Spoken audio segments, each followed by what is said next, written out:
Halo semuanya, nama saya Ahmad Saifuddin. Saya dari kelas 11-6. Di video vlog saya kali ini, saya akan bermain catur tapi dalam chess.com. Chess.com itu adalah sebuah aplikasi bermain catur yang mekanismenya kita akan bertemu player-player di seluruh dunia dan itu kawasannya internasional, guys. Baik, langsung saja ke permainannya. Oke, jadi sekarang kita sudah berada di di beranda game chess.com. Mungkin saya akan menjelaskan sedikit tentang game ini.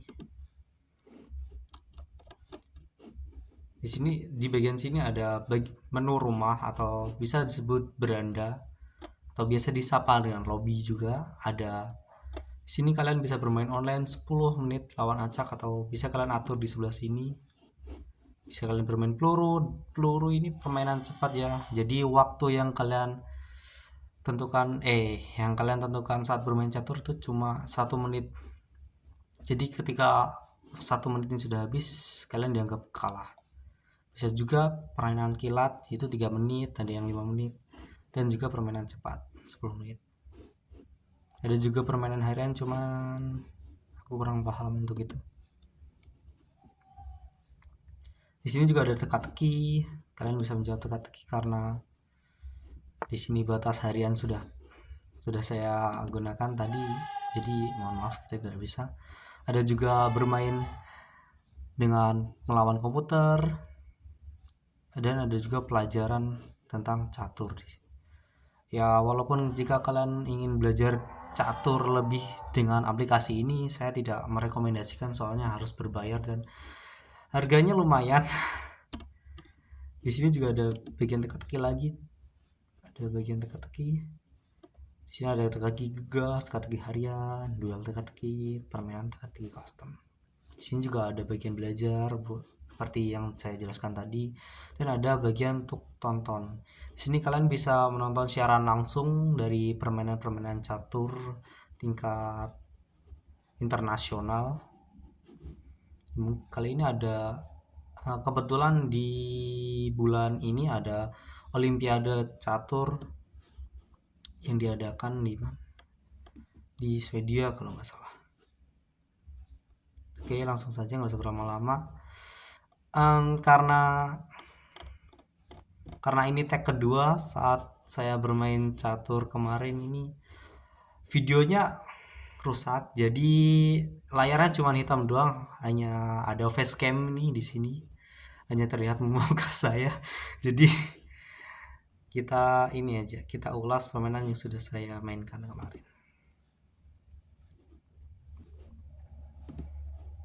Di sini saya melawan catur dari Arab kayaknya. Ya, dari Arab Saudi dengan elo rating 869. Elo rating itu semacam poin yang dapat kita dapatkan ketika kita memenangkan permainan catur. Baik, saya memegang bintang putih dan pemain tersebut memegang bintang hitam. Saya melangkah pembukaan pion E4, King's pion opening. Dilanjut dengan hitam membalas kuda ke H6. Saya majukan kuda saya ke F3. Musuh membalas dengan kuda C6. Saya majukan pion ke D4. Kuda kali pion D4. Oh ya, di sini untuk kali itu bisa dianggap memakan atau membunuh bidak catur lawan. Oke. Saya menteri kali kuda D4 dan hitam pion G6.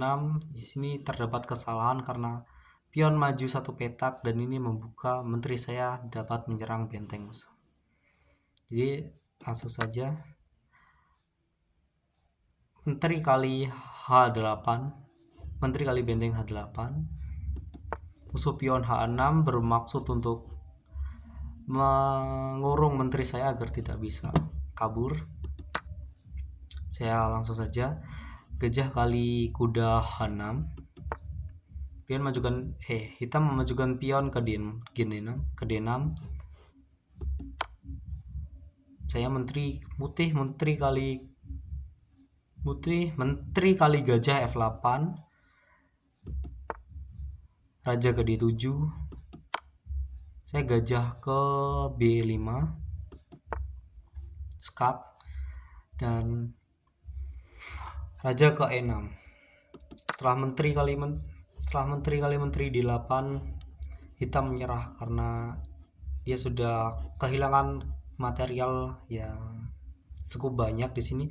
Dia kehilangan 2 kuda, 1 gajah, 1 menteri, dan 1 benteng. Jadi dia langsung menyerah di langkah ke-9. Mungkin karena ini terlalu singkat, akan saya lanjut ke permainan yang selanjutnya. Ulasan permainan saya yang ini.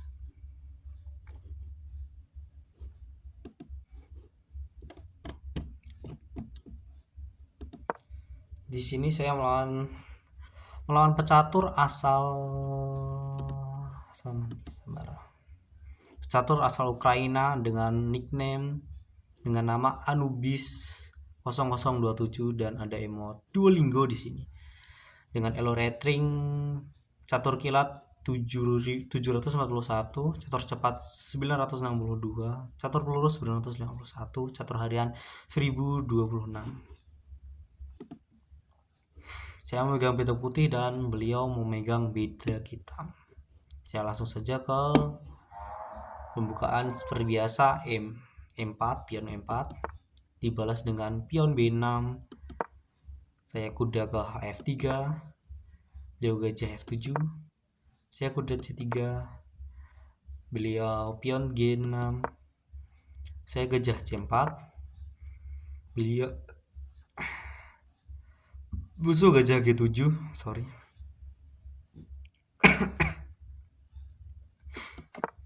Rokade pendek. Musuh majukan pion ke E6. Saya pion D4, kuda E7, gajah G5, dan hitam rokade. Padahal 7 langkah awal di sini tidak ada satupun dari bidak putih ataupun bidak hitam yang kehilangan pion ataupun pergerakannya. Lanjut. Saya pion D4 mencoba membuka pertahanan dari pion-pion bidak hitam. Dibalas dengan pion F6 mengancam gajah saya di petak G6, di petak G5.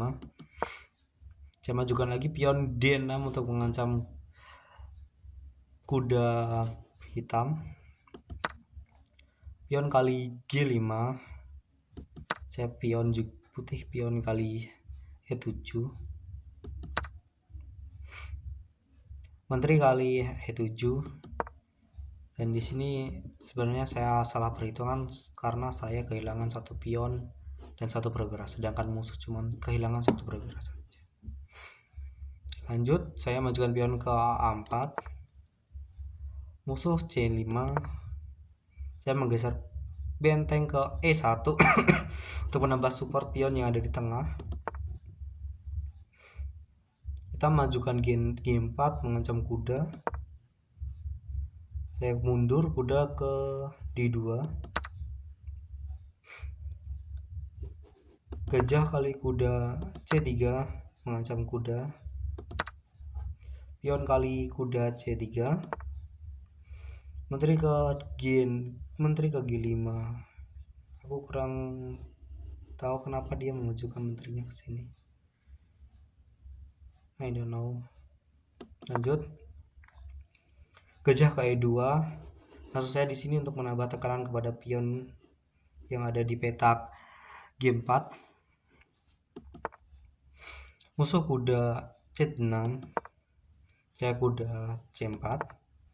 Dibalas dengan musuh kuda E5 mengajak pertukaran kuda. Saya setujui dengan kuda kali kuda E5, menteri kali kuda E5, dan menteri kali pion D7 menguasai baris ke-7 di bidak musuh. Kita menyelamatkan gajah dengan gajah kali pion E4. Dilanjut saya menyerang pion gajah kali pion G4, membuka benteng menyerang gajah. Hitam benteng ke E8 untuk melindungi pion yang ada di file E karena dia diancam oleh gajah dan juga menteri dalam saat yang bersamaan. Dilanjut saya gajah ke F3 menutup pertukaran gajah di sini. Jika diterima saya akan jika gajah memakan gajah saya, maka benteng akan makan ratu, menteri atau ratu dibilang. Jadi hitam menteri kali pion C3. Saya cuek saja dengan gajah kali gajah E4 karena kan menteri tidak mungkin untuk menyerang benteng karena benteng di sini saling berkaitan dan saling melindungi. Jadi saya langsung saja gajah menyerang gajah dan sekaligus melindungi pion yang ada di file C. Oke, lanjut. Beliau menteri D4 menawarkan pertukaran menteri. Tolak dengan menteri kali pion A7. Hitam menteri kali pion F2 dan skak di sini. Saya raja ke H1 karena ini langkah paksaan, tidak ada langkah lain yang dapat dilakukan.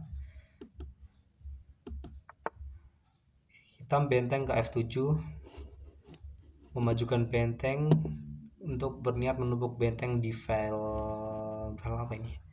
Di file F dan sekaligus mengancam menteri saya yang ada di file A.